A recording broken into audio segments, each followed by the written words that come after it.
an Unspoiled Network podcast. This is Spoil Me, covering Ghostwater Chapters 3, 4, 5, and 6. In these chapters, we get a new character that I'm hoping is going to stick around. Kind of a little robot guy. Very delightful. And also, we meet a sage, finally. Welcome to Spoil Me.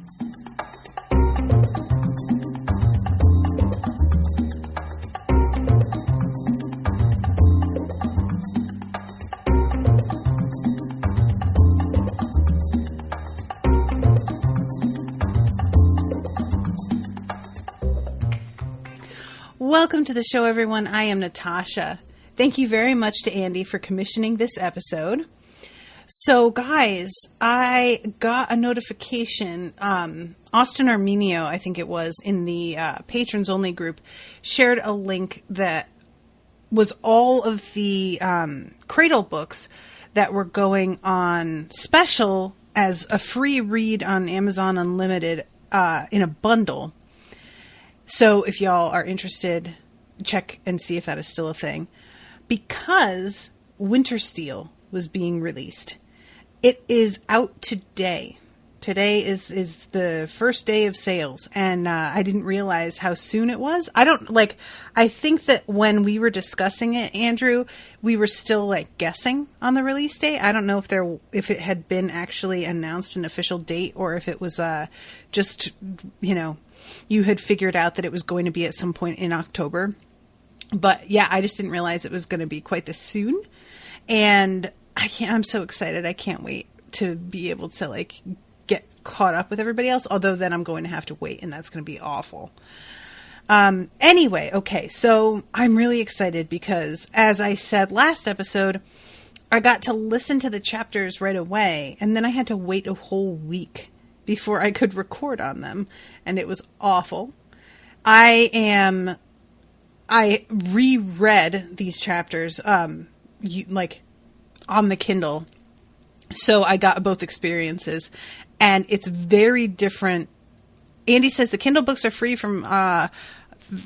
free through October 7th. You don't need Kindle Unlimited. The price has been reduced to $0 temporarily. Oh, okay. That makes sense, because actually I think it had been free on Kindle Unlimited before anyway. I was having to buy the audiobook, but... okay, cool. Thank you. But yeah, anyway, it's a very different experience reading Dross's voice than listening to Dross's voice. I think that this audiobook narrator does a really good job with making Dross super expressive. He's written in a super expressive way, don't get me wrong. But there is something about the inflection that the narrator gives him that makes his lines extra funny. And I find Dross very amusing as a character in general. And I'm really hoping... Here's what I'm hoping. I'm gonna do something that I don't often do and tell you long term what I would like. I want Lyndon to get to the stage where he can take an object into himself. And I want him to take Dross into himself. That is what I would like. I would like Dross to become a literal part of Lyndon, because it feels like Dross has crazy processing power. And he obviously has limited information. It's not like he's the comparison that I kept sort of inadvertently thinking of. It's not apt, and that's why I'm bringing it up, because it was something that I immediately thought of, and then I was like, no, that's not right. If you've read the Dresden Files, I kept thinking about Bob the Skull. And Bob the Skull is a spirit of intellect who is housed inside this enchanted skull. And he is somebody that has these vast stores of knowledge, And Harry can sort of use him as like a magical Wikipedia and be like, so what's this? What's the deal with that? Can you look at this and tell me what these enchantments are, etc., etc. So the thing with Dross is that my initial reaction to him was, oh, so is he going to be kind of like Bob? But then as you get to know him, you realize that he only has access to the information that he has been able to absorb from the position he was in inside the well.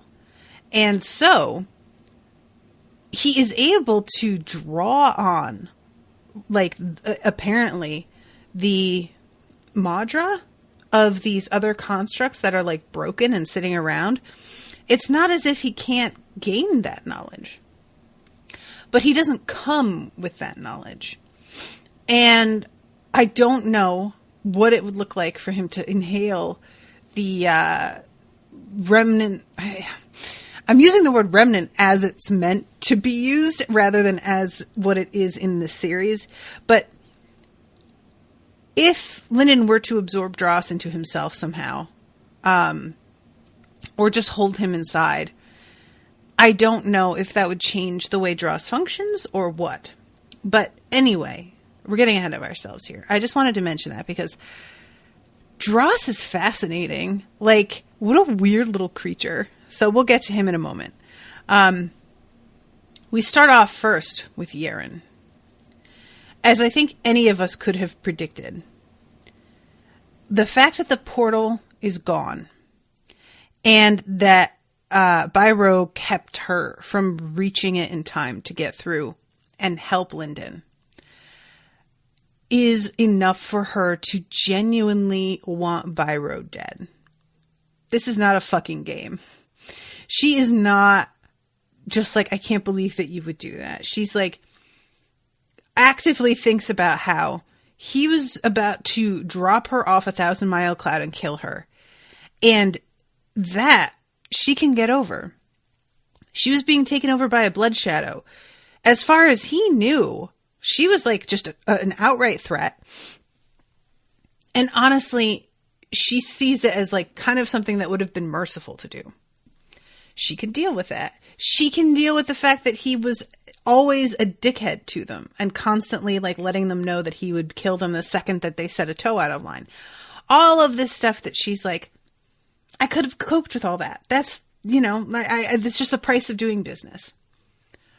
But when it comes to stopping her from helping Lyndon, that one she can't get over it. It's like a combination, I think, of you knowingly split us up, aware that you were sending somebody who was of lower level in there and putting them in danger purposefully so that if something happened to them, we would be okay. And that's a fucked up thing. And I was afraid this would happen, and it did, and you suck. Then there's also holding me back doesn't do any good. I think that there's a real feeling to her. Like, I think if we're looking at it from his perspective, is they agreed to split them up so as to prevent too many unnecessary casualties in the case that there was somebody inside. And we don't want to lose more people than we need to lose. But I think Yerin is sort of the opinion, like, y'all are the ones that keep on saying you're putting us into dangerous situations because nobody cares if we live or die and you don't trust us. So don't tell me now that I can't put my life at risk for my friend when you made it very clear we are not of value to you. So you shouldn't get to tell us how we can risk our lives. That's bullshit. Honestly, I kind of side with her on that. And Bai Ro, as she basically, as soon as she turns around, she's ready to come at him with everything she's got. And he's waiting for her. He's just like, oh yeah, bitch, what? And part of me was like very eager to see this fight because I didn't really understand how his Madra worked. It seems very like acid based. It says the path of the amber well, one drop of her skin, and she couldn't be sure she'd be able to keep her sword in her hand. I don't know what that means, because it could mean both that she just becomes physically weakened. It could be that she like realizes that that it will like mess with her Madra channels or something, and she won't be able to like use her sword properly. There's something that she says a little bit later about how it does something like mentally, and I am super curious what that looks like. But yeah, this technique, basically what she does here is go, okay, so your technique is more advanced than mine. It can cause me no end of trouble. So you know what I'm going to do is I am just going to hammer the ever-loving shit out of you and not give you the slightest opportunity to come back at me. And that way, you will never even be able to use your technique at all. And I don't have to worry about it.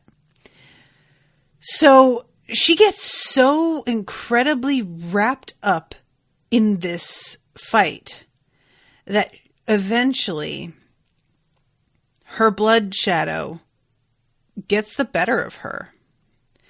And she's not even like that upset about it, because she realizes that she wants the same thing as her blood shadow does. Later on, it rejoins her Madra, or rejoins her body and wraps it around her Madra.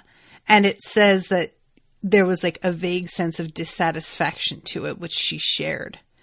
So these two are on they are on the same murderous page here.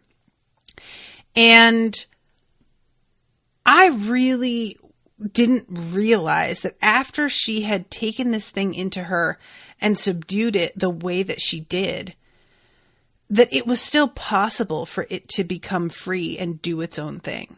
I wasn't even aware this was still an option anymore.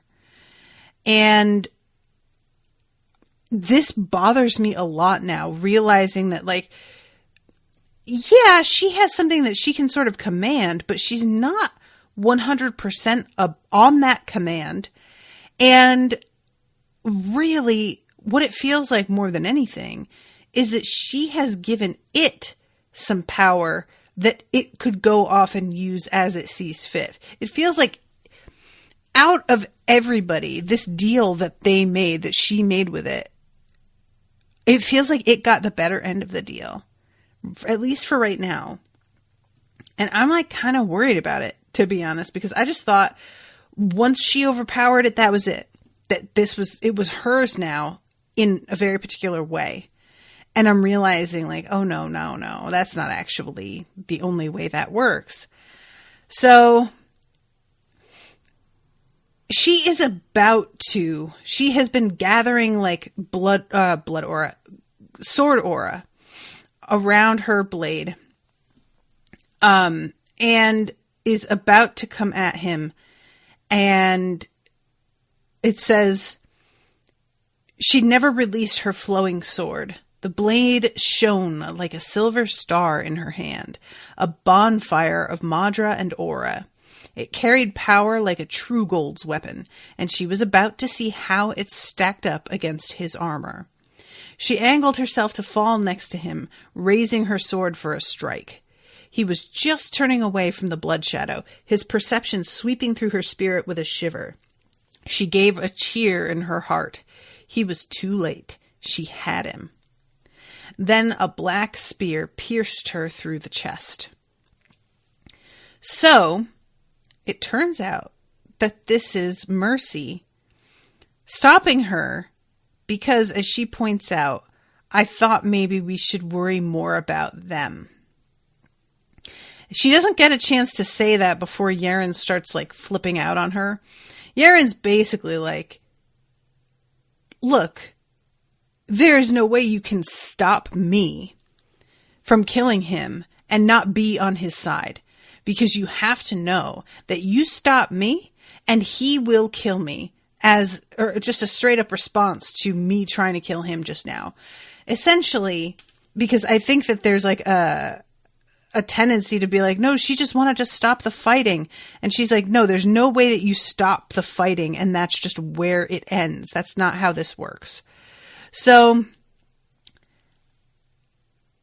when Mercy finally says, I thought we should be more worried about them, this gives a new place for Yerin to direct her anger. She gets very resentful very quickly as she looks up and sees this 1,000-mile cloud and realizes this thing is huge. There have to be people riding it who are important. And yet we didn't even notice that they were there. And she gets very, very angry over the fact that they missed this, that they were under this threat right above their heads this way. And they didn't even know, you know? There's this moment here. How had they not felt the ones riding it? In her spirit, they shone like burning lamp oil. One of those questions was answered as another veil dropped on another side of the island. Its presence felt wild, savage, eager for battle. 1,000 beasts roared along with the rising power, shaking the forest. Winged creatures took to the sky in a cloud. But she could understand veils. She didn't understand how the air could part only a few yards from her, revealing a towering black castle that stretched from the beach into the forest. It cast its shadow over her and Mercy both. It looked like it had been dropped from the sky, with half-crushed trees emerging from its foundation. But she didn't hear the crunch. Had they been like that all this time and her eyes had been tricked?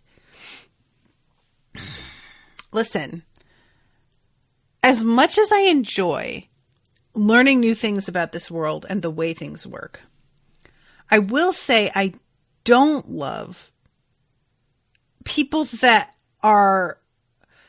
It's one thing when it's Lyndon.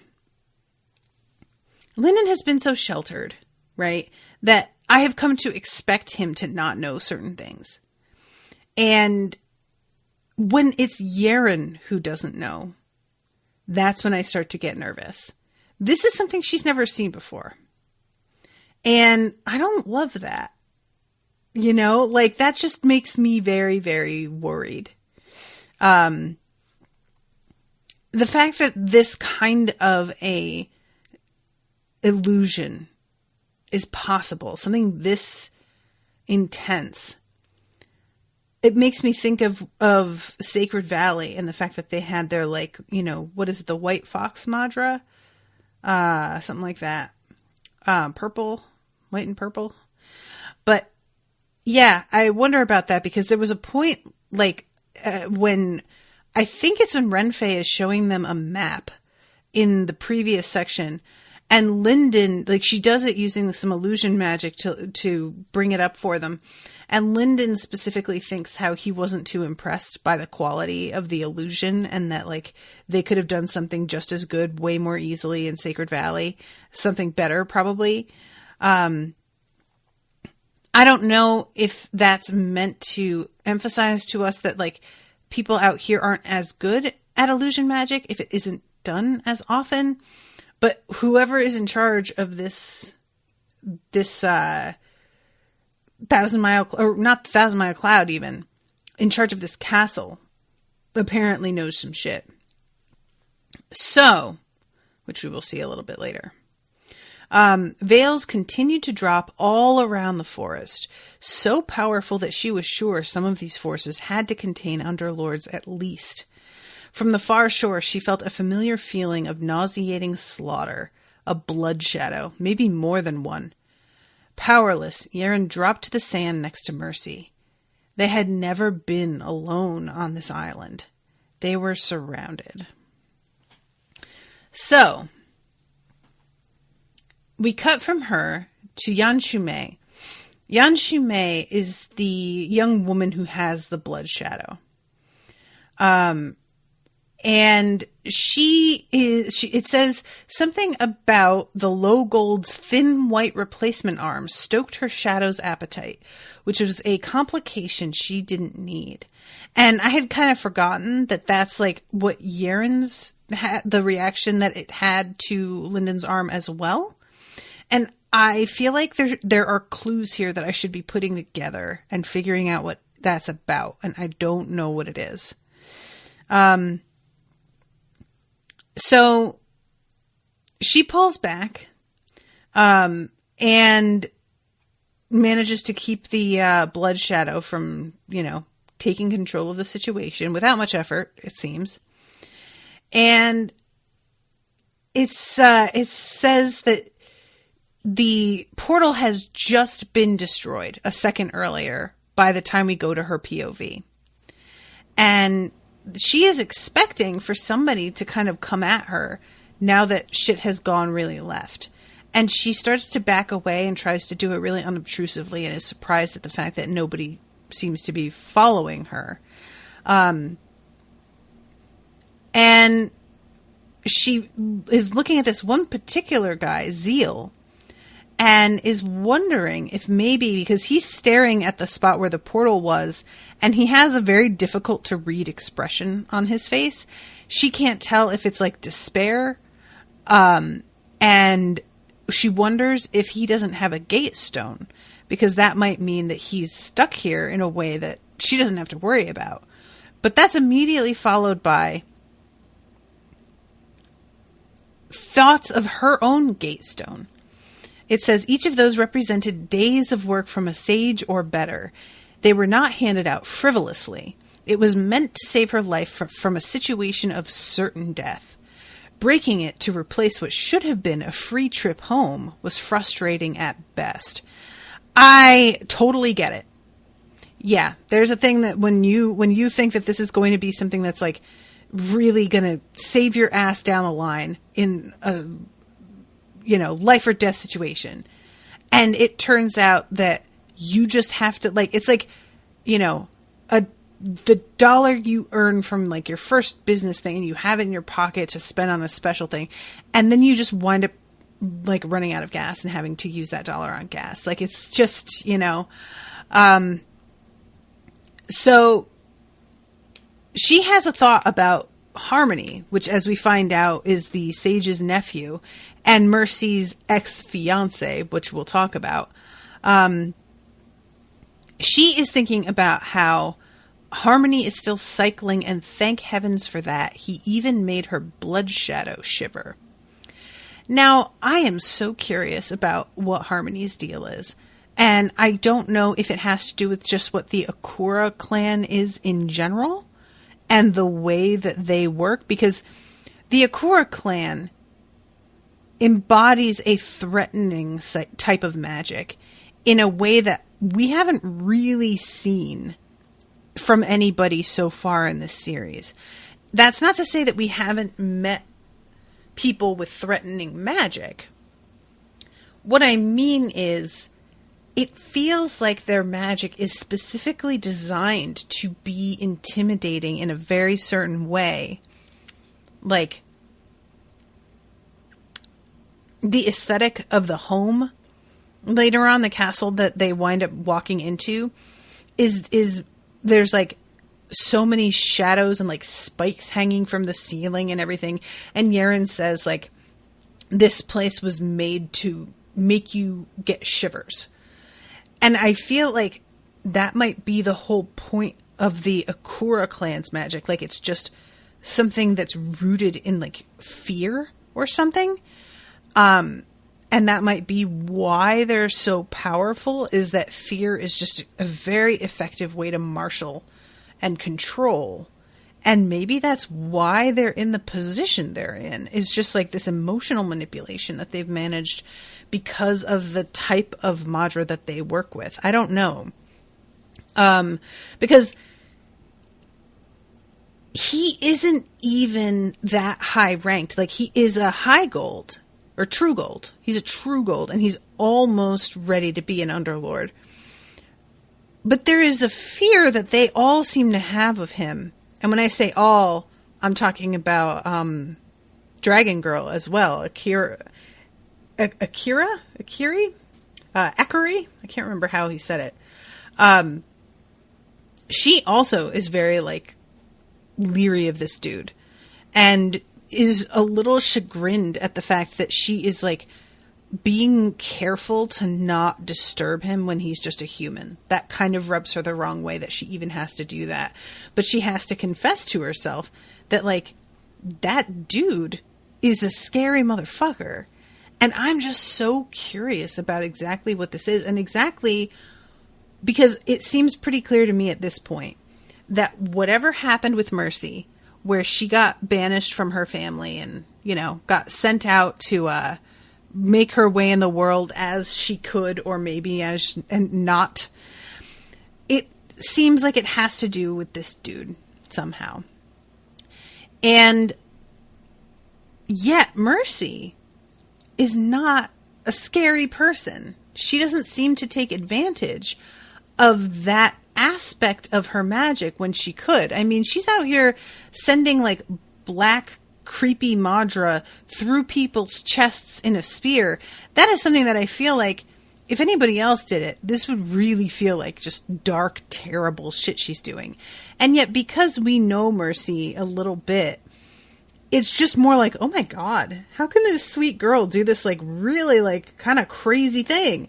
But you don't have the same reaction to it that you would if it were a different character, I feel like. So I don't know what could have happened, but I have to think she says something about how former fiance because he doesn't like losing. And Yerin says, but you're only a low gold. And she says something like, depending on the competition.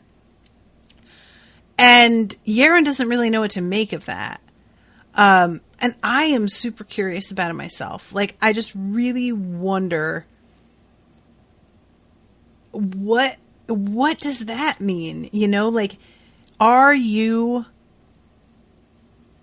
better at certain things? Like, and is your family more concerned with him getting ahead for some reason than they are about you? So you defeating him made them look bad also, which is why they sent you away? I don't know. That's like the best guess that I've got, I guess. But yeah, so I'm super curious to hear about this, and I'm very curious to find out what the hell is up with this. Like, basically, it's like a hunt, a race that they're all in to scavenge this pocket world. I was really confused by this, but it turns out, and correct me if I'm wrong, Andy, but the first time when I was listening, I was kind of like, wait, what happened? I thought that Lyndon went out into the water and that he bided his time and, like, came back through in a different area. Like, because it says something about how there was enough space inside this bubble for, like, an entire castle. So it would make sense if he was able to swim away and then come back in and it be out of the sight of everybody else. But then later on when I reread it, it was like, oh, he came across the next bubble. And I was like, what? Because I thought the bubble was the pocket world. But the bubble is simply one of many parts of the pocket world. Okay, yeah, Andy says there are multiple air bubbles. Okay. That's what I got the second time around.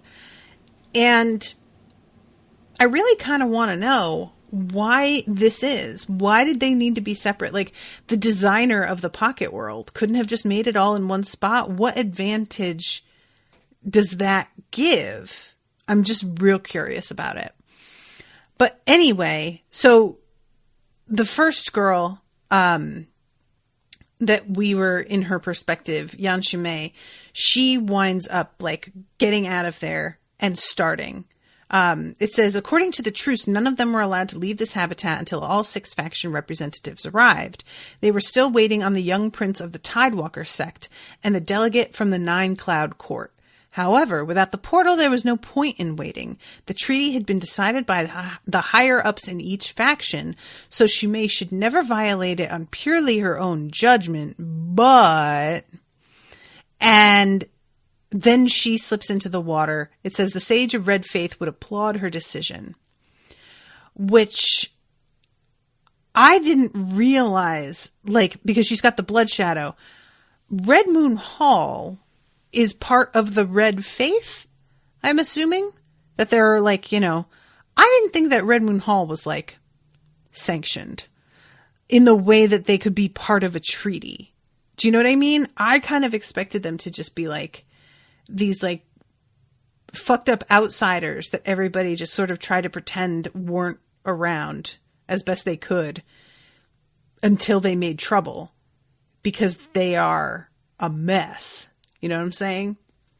I didn't realize, and because they're willing to do really fucked up things that other people aren't willing to do. They violate what seems to be a social code on what lines you're willing to cross.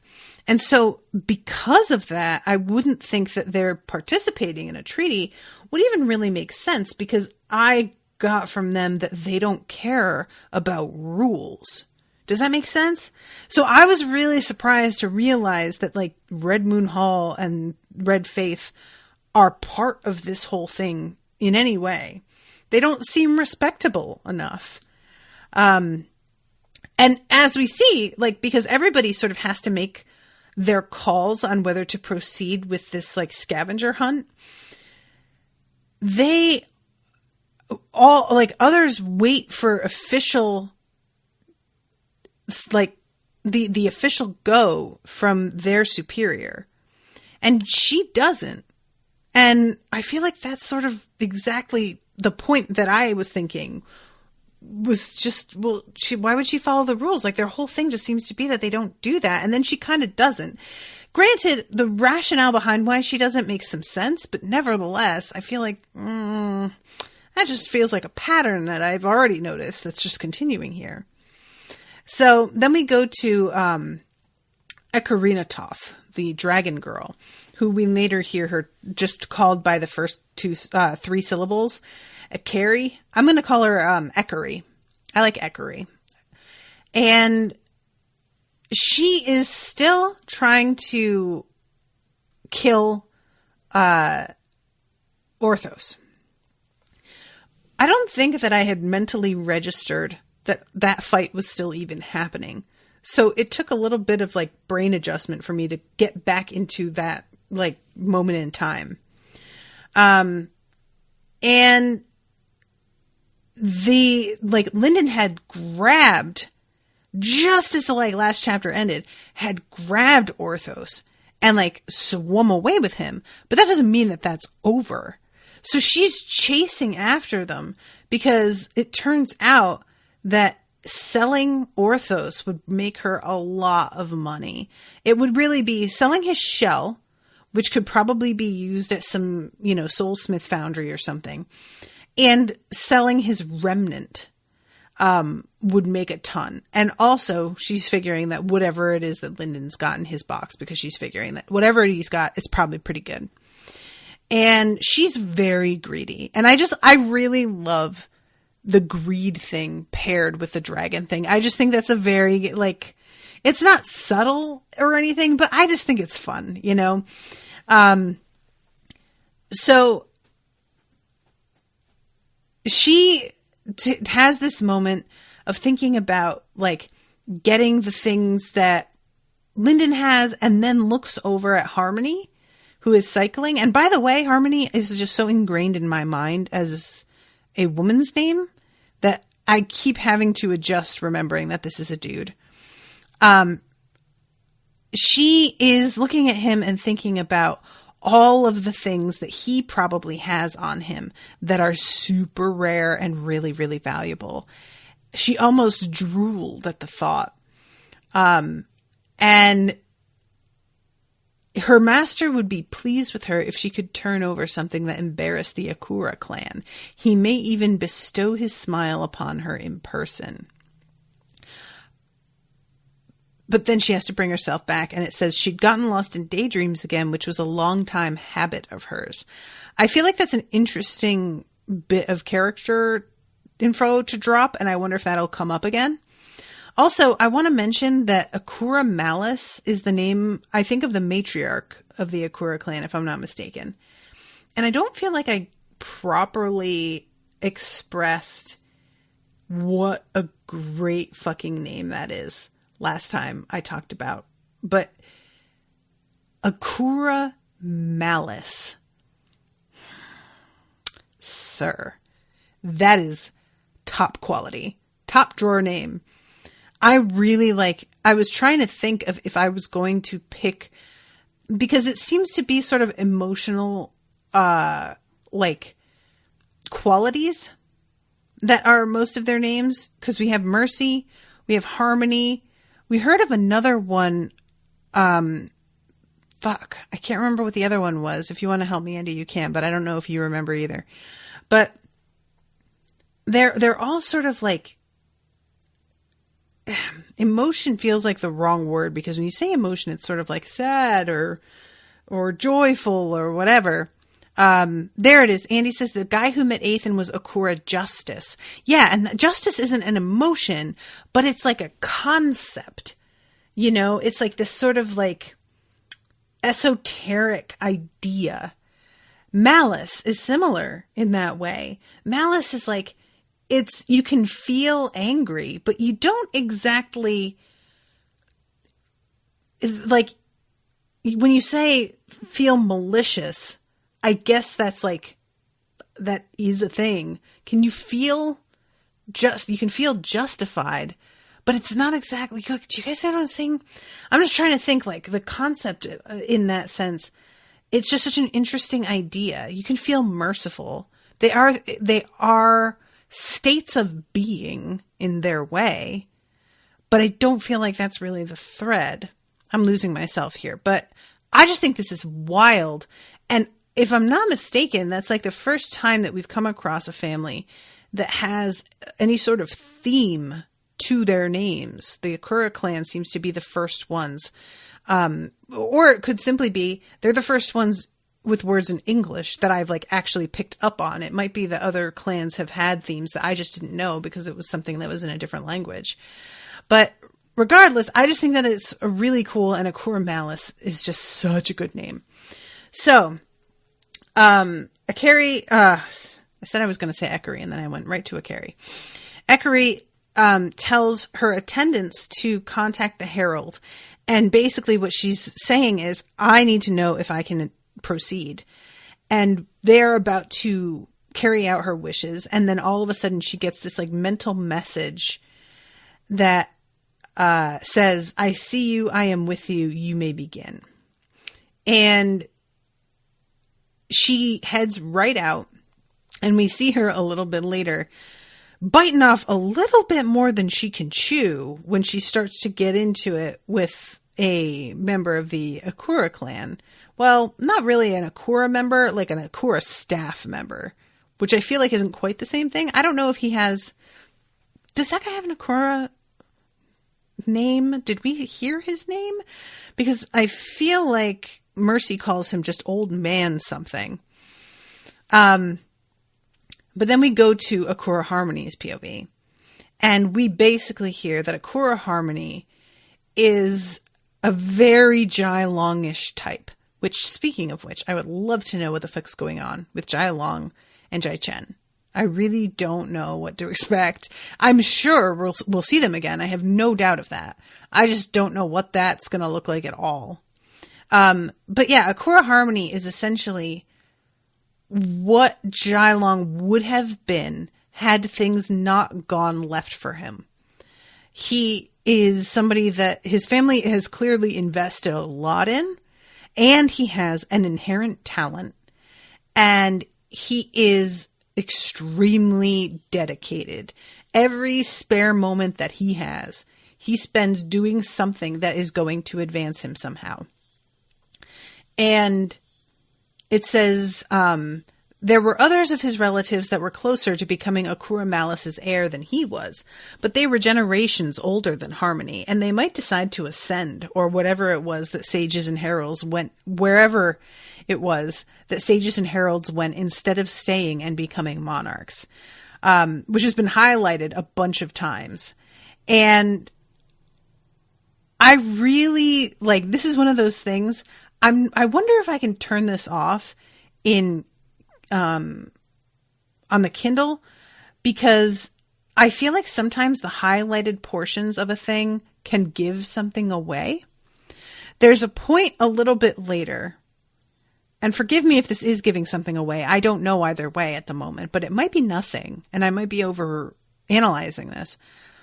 But a little bit like when Lyndon is talking to Dross is explaining what it's like to absorb the Madra of these constructs.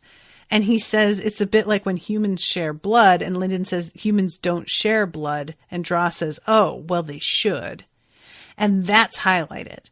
And that immediately made me go, is this something that like comes up again later? Because it's a weird thing to highlight. Is it just because it's funny?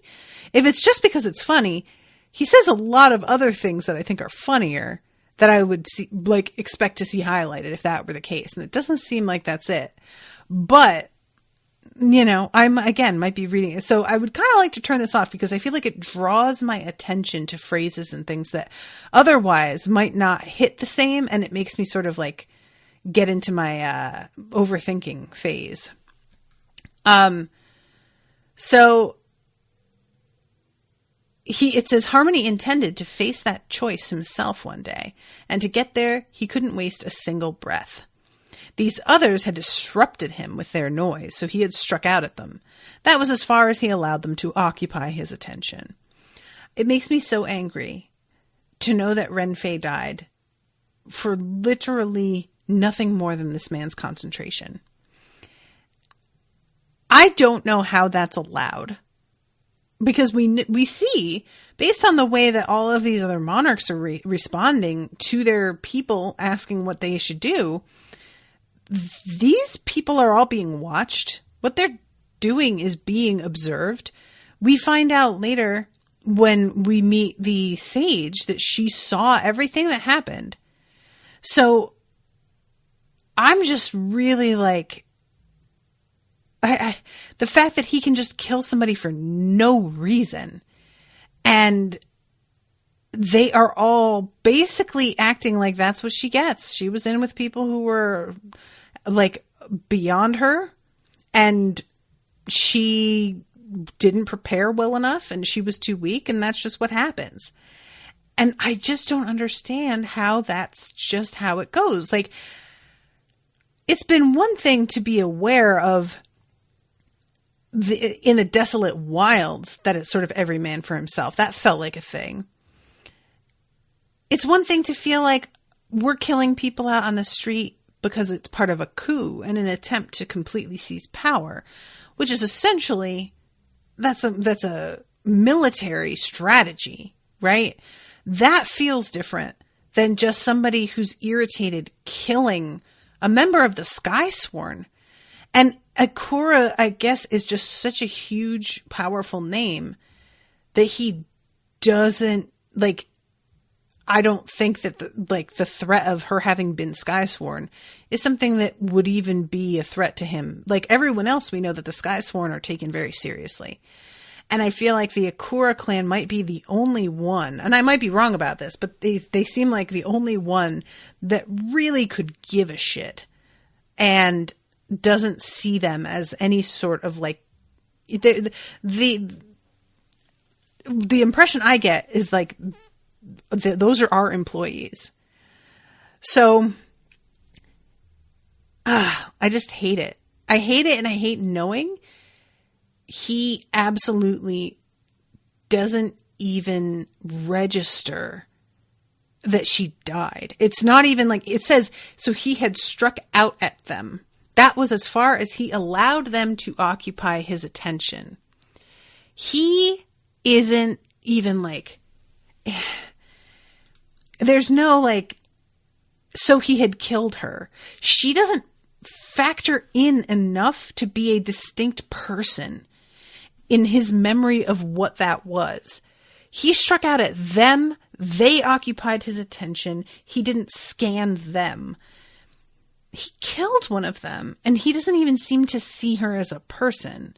She's just a part of an overall, like, distraction. Like, you know, it just, I hated it. I hate it. So then he hears the Sage of the Silver Heart, who we meet later. I don't know, because we know that the Sage of the Silver Heart, like, has another name, right? Do we ever hear what her, like, Akura name is? Or is the Sage of the Silver Heart not part of the Akura clan? Because the sages aren't necessarily. He could just be studying with a sage who isn't actually related to him, I just realized.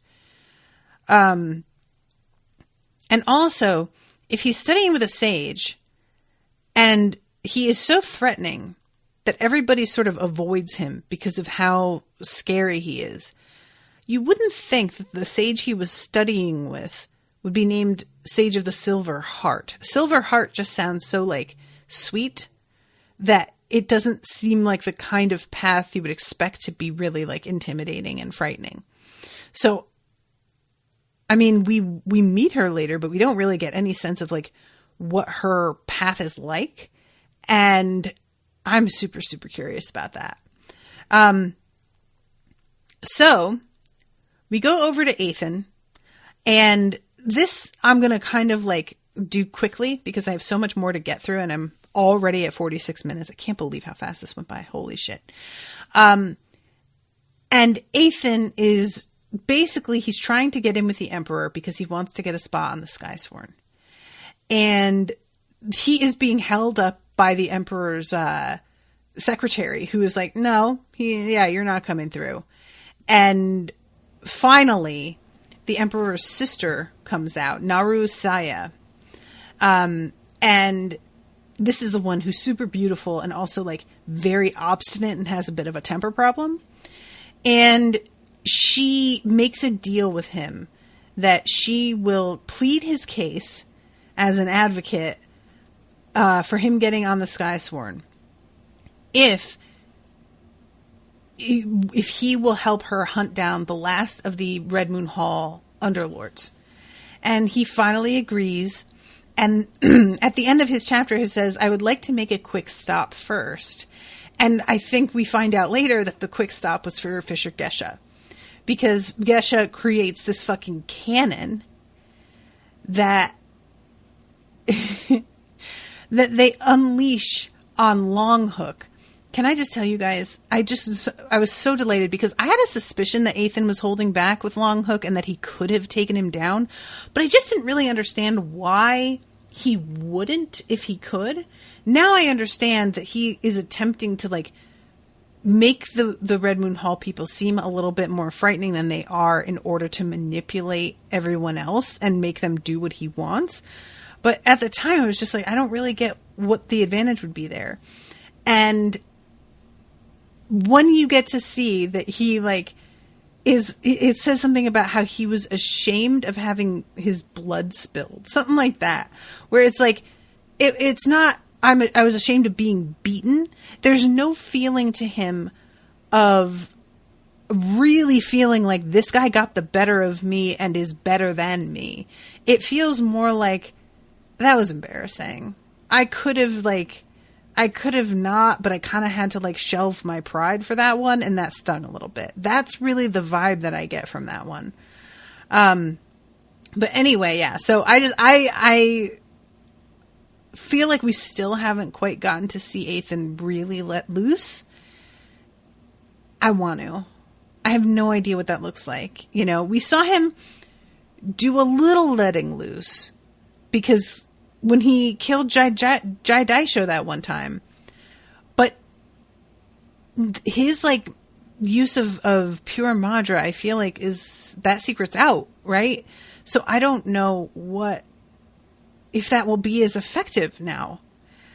I'm just hoping that he's got something else up his sleeve. So yeah, that's how they take care of of Longhook, and there's another dude who somebody else is fighting, who's basically like Thor, like he's got a couple of hammers and he's running on the clouds. And the issue mainly is that the emissaries from Red Moon Hall were not prepared for their god to be like taken out of the equation so quickly. So they wind up in the midst of like total enemy territory, and they have to fight their way back out again. And so they are just devastating entire areas. So they need to be handled. So then we go to chapter 4, and Lyndon figures out, that this tower is basically the doorway that the stone he has, which has a crack in it, reminder, will open. It's basically a key to a door, and it kind of like draws him in the direction of the tower. And he gets there and he puts the stone into the door and opens the doorway. And just as he does that, what's her face? Akari shows up, and she is a little bit too, like, her assistant says something like, you know, shall I detain him? And she responds with, like, I think that we have time to bargain. And this is a good moment because it's a simultaneous, like, she's a little too arrogant. She thinks she knows who she's dealing with here, and that him being a low gold, that he will be no match for her at all. So she really, and that he would know that. So she thinks she has this in hand in that respect. And she's greedy. So she wants to make this deal because she's hoping that she can get him as like an assistant, and she can get the shit he's carrying. And so, yeah, she tries to make this deal with him, and he says, yeah, I don't think so, backs through the door and slams the stone into the keyhole on the other side so that the door reforms instantly. And she has fired that gold, that like molten gold, through the tunnel just as he was closing the door. And it doesn't, like, once the door closes, that's it. She can't get through again. But it is a close call. She has very quick reflexes. So he winds up in this, like, sort of underground series of caverns and tunnels. Orthos, throughout all of this, he got attacked by, like, a fish earlier that was, like, swimming through the air. And he is just not doing well here. And Lyndon, for his part, is completely like scraped dry. There's nothing left. So he goes through, he falls asleep, and when he wakes up, it turns out that Little Blue has been kind of working on healing his Madra channels while he was asleep.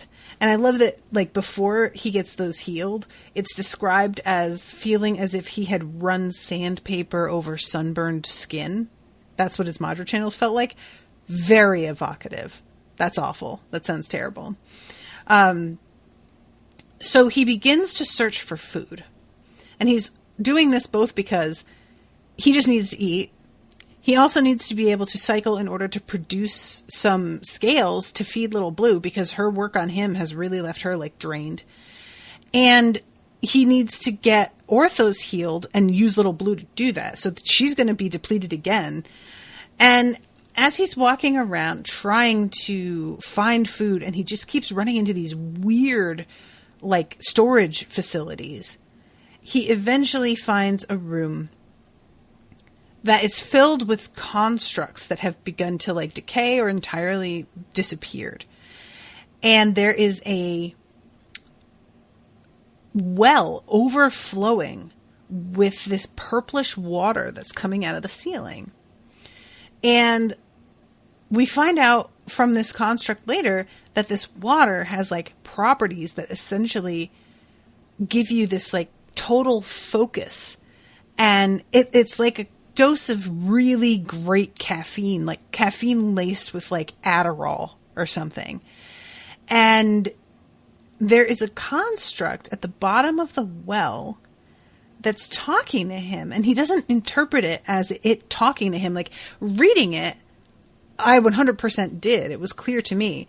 But Lyndon doesn't hear it that way initially because he thinks that it's just programmed to say certain things at certain times, and it's doing that in response to how he's moving around. And then as it becomes a little bit more personalized, what it's saying, at one point it says, "Thank you, giant stranger, giant glaring stranger. Are you angry at me, or do you scowl at everyone you meet?"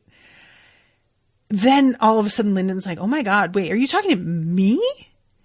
And it becomes pretty clear that this thing was created for one purpose, but sitting in this like ultra magical concentration smart water has like leveled it up 1,000 times until it's a sentient, self-aware being, which was not what was intended. You get the impression it was tossed in the well by somebody who was just irritated at the fact that it didn't really work properly.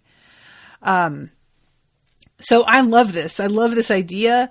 I love this like water being so useful.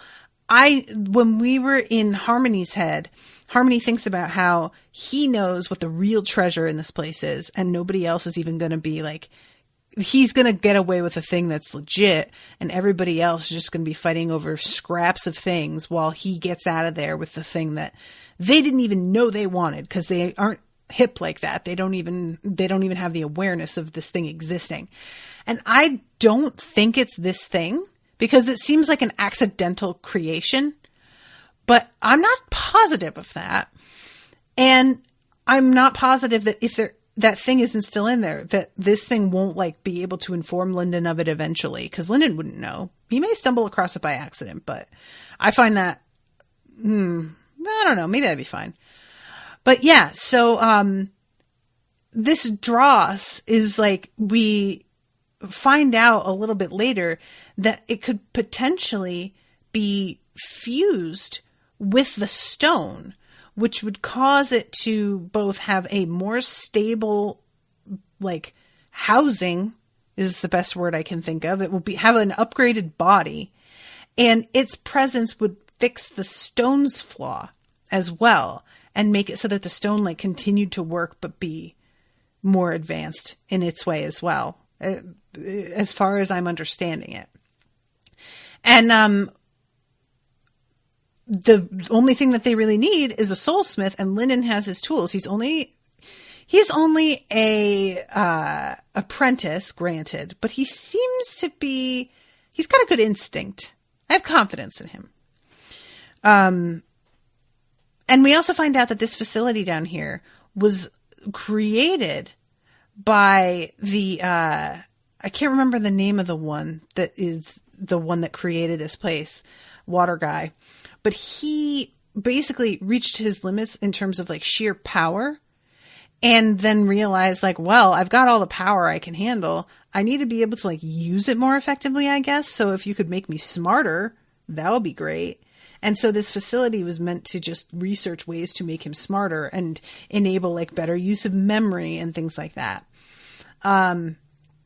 So I figure there has to be other shit in here of the same ilk, and I'm very curious to see what it is. So I only have like 5 minutes left to talk about, I kind of talked enough about like parts of it already, but we have the Bai Ro and Yerin meeting in the castle with the Sage of Silverheart.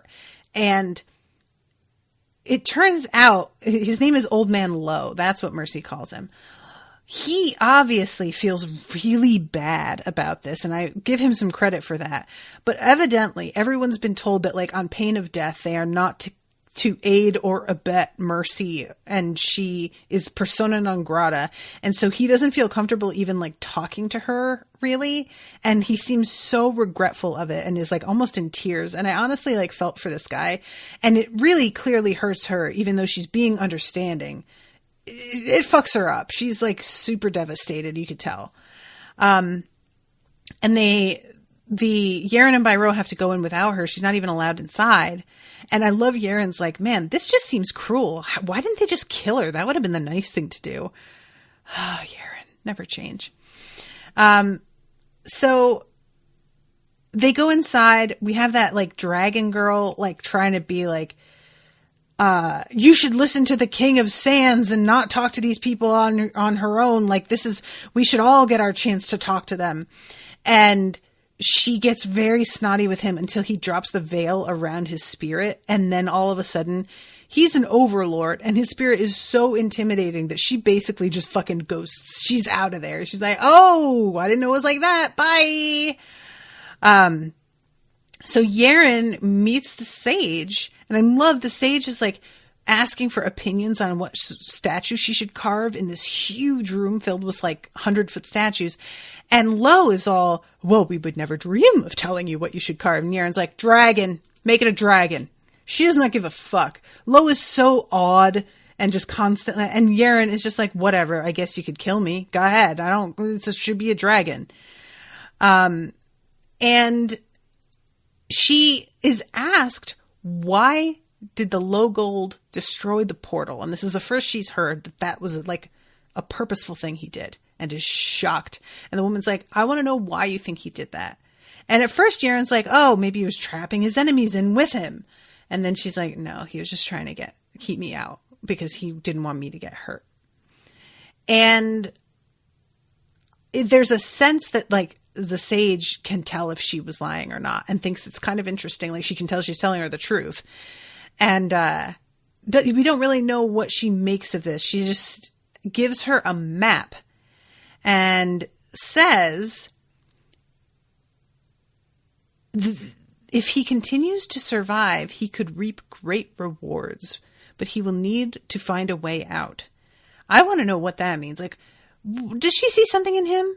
I'm super curious about this, but she gives Yerin a map, and Yerin is sort of like, thanks, but why are you being nice? And she was like, I wasn't nice. I wasn't nice to Mercy, especially.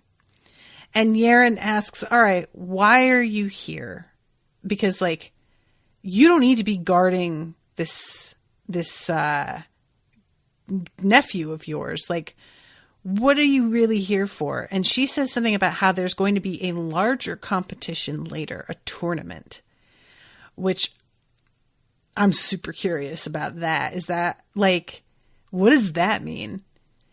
I love especially that Yerin makes sure to ask, is Lyndon still alive? Gets told that he is indeed, but doesn't even think to ask about anybody else. She doesn't ask about Renfei. She doesn't ask about Orthos. And I don't really blame her, but that is pretty cold-blooded. So this is when she comes out, finds out that Mercy had been engaged to Harmony. And the last section of this chapter, I pretty much talked about like Longhook coming back and all. Fisher Gesha. Oh, I love her so much. And the last sentence is, you skulk in the shadows, the Cloudhammer Underlord proclaimed. You rely on power that will never truly be your own. This is why you are weak. Is that almost exactly what Bai Ro said to Yerin? I feel like we heard that before. Am I crazy? But anyway, at this point, Athan says to Fisher Gesha, do you think you could squeeze out one more shot? The construct flared to life. I love this. He's giving this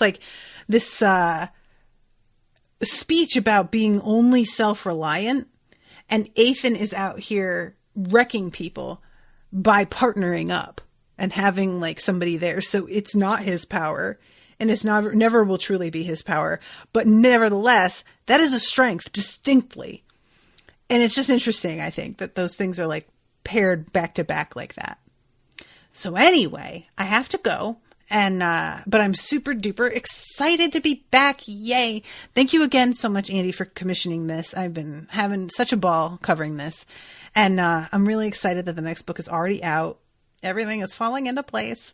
And I can't wait to talk to y'all next time tomorrow, actually. So until then, toodaloo, motherfuckers.